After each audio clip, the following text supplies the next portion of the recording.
नमस्कार दोस्तों, आपका फिर से बहुत बहुत स्वागत है आपके अपने चैनल आओ बातें करें में। दोस्तों, अगर आप दांतों को घिसवाने की सोच रहे हो और आपके दांत टेढ़े मेढ़े हैं जिसके कारण मजबूरीवश आप ये कदम उठा रहे हो, तो ये वीडियो आपके लिए बहुत जरूरी है। और दोस्तों, आपसे एक निवेदन है, अगर ये वीडियो आपको अच्छा लगता है, जानकारी आपको पसंद आती है, आपके काम आती है, तो वीडियो को लाइक करते हुए कमेंट जरूर कीजिएगा। दोस्तों, सभी के दांत एकदम बढ़िया शेप में हो, देखने में अच्छे लगे, मुस्कुराए तो ऐसे लगे कि फूल से खिल गए हो, सबके दांत नहीं होते। ये तो दांत किसी किसी के होते हैं, तो इसका मतलब ये थोड़ी ना कि बाकी अपने दांत घिसवा कर उनके जैसे कर लें। पर कुछ परिस्थितियों में कुछ हद तक दांतों को घिसवाया जा सकता है, उससे नुकसान नहीं होता। पर दांतों को अधिक घिसवाने से उसकी जो कुदरती परत एनेमल होता है वो हट जाता है, जिसके कारण दांत कमजोर हो जाते हैं और फिर खतरा रहता है कि आप कभी कोई चीज कॉर्क वगैरह खोले, ढक्कन खोले या फिर कोई सब चीज खाएं, तो उस हालत में दांत की जो ऊपरी परत होती है इनेमल, जो कि बहुत छोटी रहती है, भाई घिसवा देते हैं तो बहुत हल्की बचती है, तो उसके हटने का डर रहता है। तो ऐसे हालत में आपको दांत घिसवाने से पहले ये बात जरूर ध्यान रखना है कि दांत को घिसवाने से आपके एनेमल एक्सपोज नहीं होने चाहिए और दांत को कम से कम घिसवाएं, क्योंकि सभी के ऐसे दांत हो जरूरी नहीं है। आपके दांत अलग हो सकते हैं, ये अच्छे लग रहे हैं, पर आपके दांत भी बुरे नहीं हैं। आप अपने दांत को इनसे कंपेयर ना करें, क्योंकि सबकी बनावट एक जैसी नहीं होती और सबके दांत जरूरी नहीं कि वो नेचुरली हों।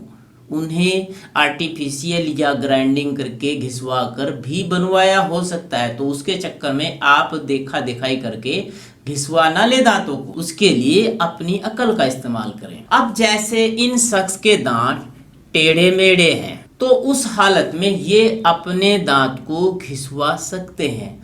हल्का हल्का घिसवाने से इनके दांत की शेप सही आ जाएगी। कुछ लोग हमें कमेंट करते हैं कि सर, मेरे आगे के 2 दांत बड़े हैं नॉर्मल दांतों की अपेक्षा। जैसा कि आप इस फोटो में देख पा रहे हैं, इसमें 2 दांत अन्य दांत की अपेक्षा काफी बड़े हैं, जो कि उनके भद्दे होने का कारण बन सकते हैं या उनके अंदर गिल्टी फीलिंग करा सकते हैं।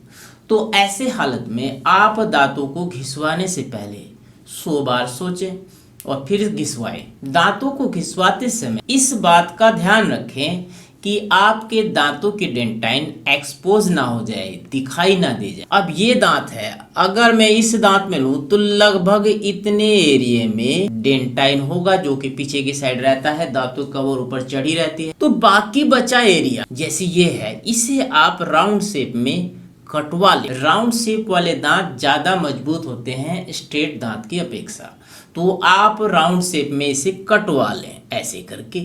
तो ये हल्का फुल्का अंतर के साथ बाकी और दांतों से मैच आ जाएंगे, तो आपके दांत की मजबूती भी बनी रहेगी और आपका काम भी हो जाएगा, दांत की शेप बन जाएगी। अब आप बिल्कुल ही सोचो कि भाई स्ट्रेट हो जाए तो बहुत सारे दांत आपको घिसवाने पड़ेंगे, और घिसवाने के लिए हर दांत के हिसाब से अलग अलग चार्ज होगा, जो कि आपकी जेब को गवारा नहीं करेगा। दांतों को घिसवाइए, पर ध्यान से कि दांतों के एनेमल कमजोर ना हो, डेंटाइन एक्सपोज ना हो और आपकी जेब पर बोझ भी ना पड़े। तो इस प्रकार आपका काम भी हो जाएगा, पैसे भी बच जाएंगे और दांतों की मजबूती बनी रहेगी और मुंह की सुंदरता बढ़ जाएगी। तो अगर आप दांतों को घिसवाने की सोच रहे हैं तो इस प्रकार से, जैसा कि मैंने बताया, अपने दांतों घिसवा सकते हैं। पर दोस्तों, मैं आपको बतला दूं, जो नेचुरल चीज होती है नेचुरल ही रहती है, उसमें मजबूती ज्यादा रहती है बनिस्बत आप जो इस पर ऑपरेशन कराते हैं, इसकी जो दुर्दशा कह सकते हैं या इसकी जो शेप बदलवाते हैं, उससे दांतों की ऊपरी परत पर फर्क पड़ता है, दांत कमजोर होते हैं। तो फैसला आपका है, दांतों घिसवाना है या उसे नेचुरल तरीके से रखना है। तो दोस्तों, ये थी वो जानकारी जो आपके दांतों को घिसवाने में बहुत काम आने वाली है। तो मिलते हैं फिर नई वीडियो में, तब तक के लिए नमस्कार, जय हिंद।